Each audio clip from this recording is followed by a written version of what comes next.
നമുക്ക് മേഘനാ മുരളിക്ക് ഒന്ന് പോകണം. മേഘനാ മുരളിയിൽ ചാണ്ടിയുമ്മനുമായി ചേരുന്നുണ്ട്. മേഘന, അപ്പോ എന്താണ്, നമ്മൾ ഓരോരുത്തരെ ഇങ്ങോട്ടേക്ക് എത്തുകയാണ്. പ്രധാനപ്പെട്ട ആളുകളൊക്കെ ഇവിടെ എത്തുന്നു. ഇവിടെ വേദി നിറയുന്നു. ചാണ്ടി എപ്പോഴാണ് ഇങ്ങോട്ടേക്ക് എത്തുക?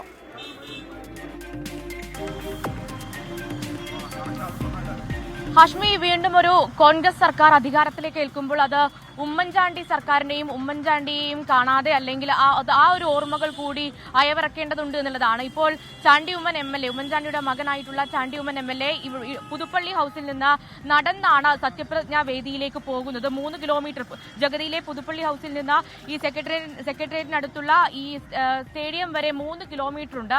ആ 3 കിലോമീറ്റർ നടന്നാണ് ചാണ്ടി ഉമ്മൻ പോകുന്നത്. പുതുപ്പള്ളി ഹൌസിൽ നിന്ന് അത് ആരംഭിച്ചിട്ടുണ്ട്. ചാണ്ടി, എന്താണ് ഒരു നടത്തത്തിലൂടെ പോവാന്ന് വിചാരിച്ചത് രാവിലെ? നമ്മുടെ ഏറ്റവും ഇഷ്ടപ്പെട്ട ഹോബി നടത്തമാണല്ലോ. അപ്പം നടത്തവും എൻ്റെ ജീവിതത്തിൽ എസെൻഷ്യൽ ഭാഗമാണ്.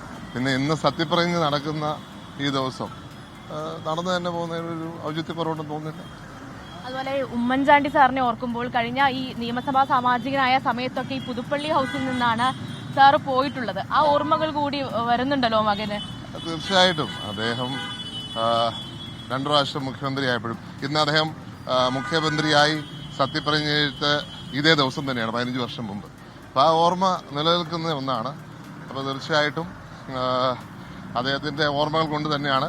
പിന്നെ ഇന്ന് ഈ സത്യപ്രതിജ്ഞയിൽ അദ്ദേഹത്തിന് നീതി ലഭിക്കുകയാണ്. ഞാൻ തുടക്കം തൊട്ട് പറഞ്ഞൊരു കാര്യമാണ്, അദ്ദേഹത്തിന് നീതി കിട്ടുന്ന ദിവസമാണെന്ന്. കാരണം ഉമ്മൻചാണ്ടിയെ പോലൊരു മുഖ്യമന്ത്രി തിരിച്ചു വീണ്ടും കേരളത്തിന് ലഭിച്ചിരിക്കുന്നു. അത് ഏറ്റവും അഭിമാന നിമിഷമാണ്. ആ അഭിമാന നിമിഷം ഏറ്റവും നന്നായി എൻജോയ് ചെയ്യണമെന്ന് ആഗ്രഹിച്ച് തന്നെയാണ് ഇങ്ങനെ പോകുന്നത്. ജനങ്ങളൊപ്പം പോകുന്നതും ഒരു സന്തോഷമല്ലേ. 3 കിലോമീറ്റർ നടക്കാറുണ്ട്. 3 കിലോമീറ്റർ ഉള്ളൂ. 3000 കിലോമീറ്റർ എന്നോടാണ് പറയുന്നത്. 3000 കിലോമീറ്റർ നടന്നിട്ടുണ്ട്. അപ്പം ഈ ഒരു സന്തോഷം പങ്കുവെക്കുക ചെറിയ കാര്യമാണ്. ചാണ്ടി എല്ലാ തരത്തിലും സംതൃപ്തനാണ്. ഇന്നലെ തൊട്ട് എന്റെ പുറകെ നടന്ന് ഇതിനെ കുത്തിക്കൊടുക്കാൻ നോക്കുന്നുണ്ട്. ഞാൻ തുടക്കം തൊട്ട് ഒരു സ്റ്റാൻഡ് എന്റെ ജീവിതത്തിൽ, ഞാൻ നിങ്ങൾക്ക് തെരഞ്ഞെടുപ്പിന് തുടക്കത്തിൽ ഓർമ്മയുണ്ടോ എന്നറിയില്ല, ഞാൻ മാറി നിൽക്കാൻ തയ്യാറാണ് എന്ന് പറഞ്ഞൊരു നേതാവാണ്, സ്ഥാനാർത്ഥിയാണ്.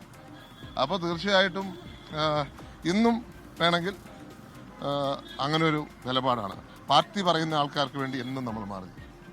ഹാഷ്മി, ചാണ്ടി ഉമ്മൻ നടത്തം ആരംഭിച്ചിട്ടുണ്ട്. ഇനി കുറച്ച് സമയം കൂടി മുന്നോട്ട് പോകാനുണ്ട് അവിടെ സെൻട്രൽ സ്റ്റേഡിയത്തിലേക്ക് എത്താനെന്നുള്ളതാണ്. എന്തായാലും 2011 ഇതേ മെയ് മാസം 18-ാം തീയതിയാണ് ഉമ്മൻചാണ്ടി സർക്കാർ അധികാരത്തിലേക്ക് എത്തിയത്.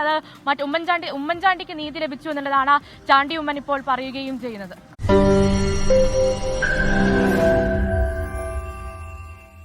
ലോകത്തെവിടെയായാലും ഏത് സമയത്തും 24 വാർത്തകളും ഓഗ്മെന്റഡ് റിയാലിറ്റി പാക്കേജുകളും എക്സ്പ്ലെയിനറുകളും വിശദമായി കാണാൻ ഞങ്ങളുടെ യൂട്യൂബ് ചാനൽ നിങ്ങൾക്ക് സബ്സ്ക്രൈബ് ചെയ്യാം.